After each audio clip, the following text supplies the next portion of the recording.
বিশ্ব পৰিৱেশ দিৱস। পৰিৱেশ হৈছে আমাৰ জীৱনৰ আধাৰ।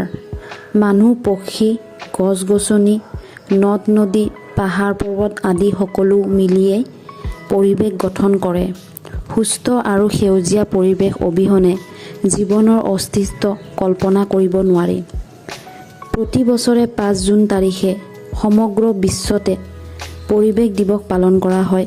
1972 চনত অনুষ্ঠিত হোৱা ষ্টকহোম সন্মিলনৰ সিদ্ধান্তত অনুসৰি 1976 চনৰ পৰা এই দিৱস উদযাপন কৰা আৰম্ভ হয়।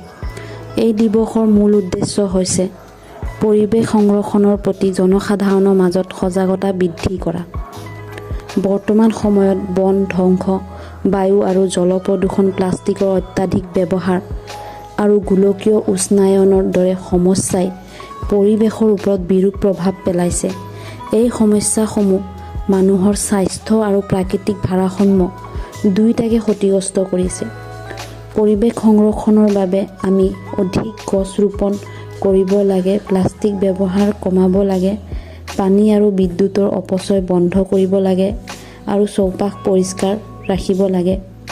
প্ৰত্যেক ব্যক্তিৰ সৰু সৰু প্ৰচেষ্টাই এখন সুস্থ আৰু সেউজীয়া পৃথিৱী গঢ়াত সহায় কৰিব পাৰে। সেয়েহে বিশ্ব পৰিৱেশ দিৱস কেৱল এটা উদযাপনৰ দিন নহয়, ই আমাৰ দায়িত্ব আৰু